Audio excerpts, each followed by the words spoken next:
જય દ્વારકાધીશ. શું હાલ ચાલ પરિવારજન સકાયન છે કે નિવેદન બ્લોગમાં સ્વાગત છે તમારું. ફાઇનલી આપણું મસ્ત મજાનું ગુડ મોર્નિંગ થઈ ગયું છે આપણા ઘેરથી. અને હાજે મિત્રો વહરાજ પડ્યો નેક્સ્ટ લેવલ. હમણાં તડકો કાઢી નાખ્યો ને 10 વાગ્યા 10 વાગે બ્લોગ શૂટ કરું, કેમ કે સવારમાં બધું કામકાજ હતું, વાળવાનું ધોવાનું બધું કચરો બચરો ધાબાની અંદર ઘૂઈ ગયેલો, એટલે બધું બહાર કાઢ્યું એમ કર્યું. હમણાં શીરામાં બેઠો હું જો ખાલી પનીરનું શાક ને રોટલી ફટાફટ ખાઈ લઉં અને પછી આગળ શું બને છે કન્ટિન્યુ. લાઇટ પણ નથી, ચાર્જિંગ પણ 10% છે, એટલે જોઈએ વ્લોગ બને તો બનાવી દેવું, બાકી તો સ્ટોપ કરી દેવું. ઓકે, તો કન્ટિન્યુ.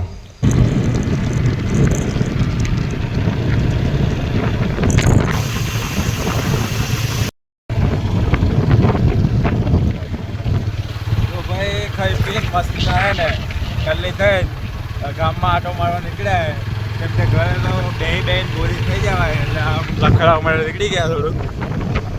અને હવે હે ને એટી સીધા નીકળી જવાનું પાછા આપણા ઘર સાઈડ, કેમ કે અહીંયા તો કંઈ મજા નહીં આવે. અને વરસાદ પડી ગયો મિત્રો ખતરનાક વાળો. ખાલી અહીં તો વધારે નહીં પડ્યો, ખાલી રોડ પલળ્યો હોય. બાકી તો જે વાડામાં ખેતરોમાં જે મજૂરો જો ખડે ને એ ખડી આલ્યું બધું. નુકસાન તો થયું મિત્રો ખેડૂતો, પણ હવે જે થઈ ગયું વધારે કંઈ કહેવાય ના.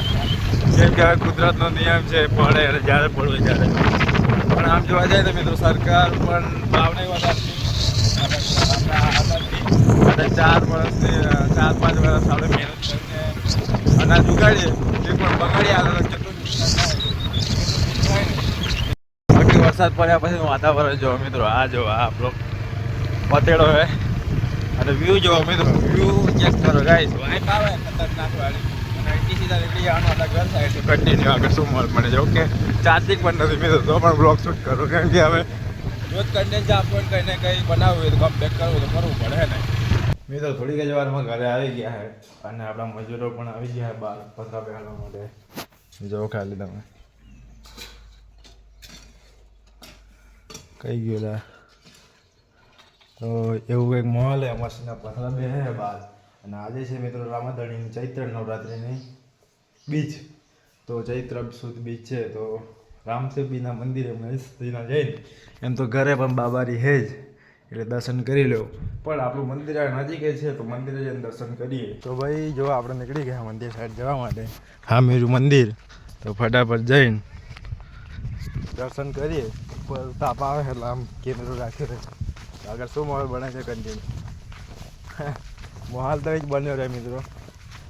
આમ તો બધા જોવા જાય તો મકાઈ વઢાઈ ગઈ છે, પણ જે અમુકની બાકી રહી ગઈ ને એમાં લોચા પડ્યા. બાકી તો બધું વઢાઈ ગયેલું ઉનાળાનું, પણ અમુક રહી ગયેલા વાડા જેવા કે અમારા થોડા ઘણા, એના લીધે બધી મકાઈ પડી ગઈ.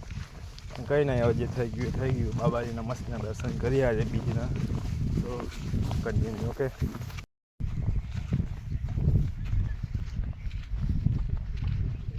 તો ફાઇનલી ભાઈ આપણે મંદિર આવી ગયા.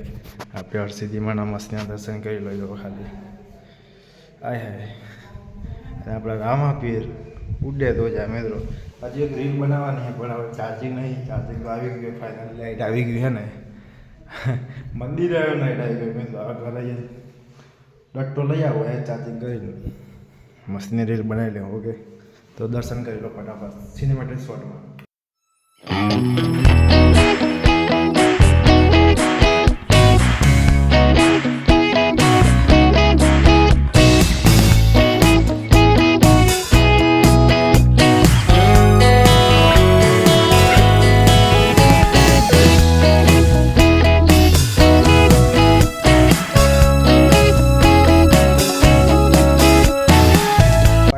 રામદેવપીના મસ્તના દર્શન કરી લીધા રામ સાહેબના. અને એટી સીધા ઘર સાઈડ નીકળી જવાનું. સામે દેખાય ઘર. મસ્તનો ડટ્ટો લઈ આવી ચાર્જિંગનો. મંદિરે બેસીને આખો દી ચાર્જિંગ કર્યા રાખું. ઘરે તો બધું કામ પતી ગયું. ડોડા નીચે ઉતારવાના હતા મકાઈના, અને તો પલળી ગયા એટલે હુકાવા દેવાના છે, એટલે ડટ્ટો લઈ આવીએ ફટાફટ. ભાઈ ચાર્જિંગ લઈ લીધું ઘરેથી અને નીકળી ગયા પાછા મંદિર સાઈડ. ઘરે આવી ગયેલા મંદિરે ગયા ને તો લાઇટ જતું રહેલું. બધા બ્લોગ શૂટ ના કર્યો. બાકી હમણાં હાલમાં લાઇટ આવી ગયું છે અને કલાકથી મોબાઈલ મૂકેલો. મોબાઈલ ચાર્જિંગ કમ્પ્લીટ થઈ ગયું છે અને આપણે નાઈ જોઈ મસ્ત રેડી થઈ ગયા છે, કેમ કે આપણે જવાનું છે હવે એક ગામમાં લગ્ન હે, ત્યાં જવાનું લાડવા ખાવા.